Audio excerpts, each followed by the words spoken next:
Hello everybody, my name is Eddie, and today I would like to tell you about Pan Am Flight 759. Let's first start off with the general info. Pan Am Flight 759 had 138 passengers aboard, additionally 7 flight crew. Unfortunately, all passengers and flight crew perished due to the crash. 8 civilians on the ground also, unfortunately, perished from the crash. Carly Wells from Axios New Orleans stated in her article, "It remains one of the deadliest crashes in U.S. aviation history." The type of plane used for Pan Am Flight 759 was a Boeing 727, which was known to be a very trustworthy and safe aircraft. Right here I have a visual of what a 727 looks like. It's very pretty, gorgeous design, very advanced aircraft for its time. On July 9th, 1982, the incident occurred shortly after taking off from New Orleans International Airport. The plane actually crashed into a neighborhood just off the departure end of the runway. The name of that neighborhood was Kenner. That is how 8 civilians died. Plane crashed right into their houses. It was a horrific plane crash, as I'm sure you can imagine. A heavy aircraft crashing into a neighborhood would not be pretty. Here are some pictures of the crash. That's just a civilian's home that had a 727 with 140 or so passengers in it. Absolutely destroyed multiple homes in the neighborhood. Okay, now let's get into what actually caused the crash to happen. But before we get into the technical details, let's use these witness statements to better envision what happened. John DeMyers from the UPI stated, "Witnesses said the plane seemed to stall in the air, then clipped a treetop and spun onto its left wing."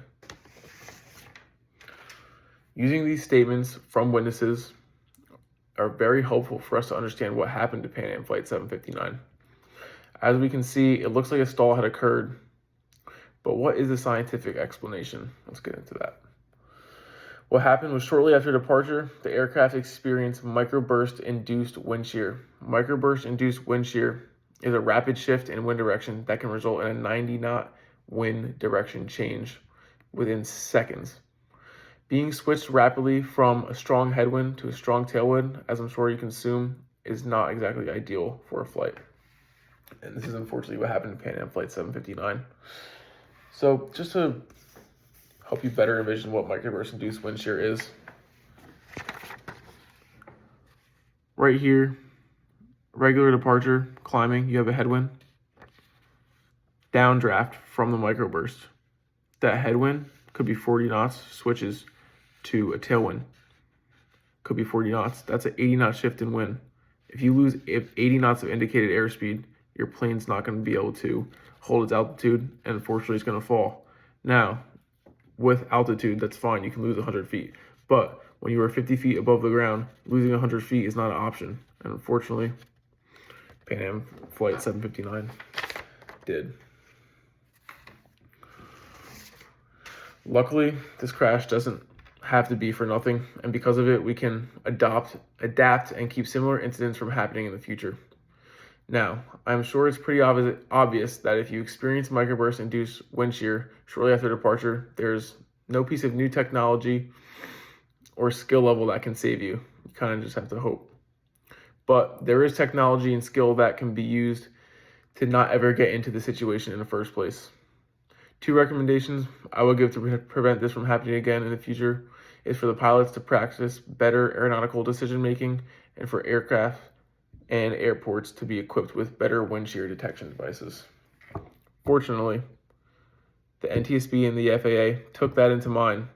Danny Wong from Simple Flying stated, "The NTSB and the FAA issued a new directive requiring all airports as well as aircraft to install wind shear detection systems to prevent such crashes from occurring in the future."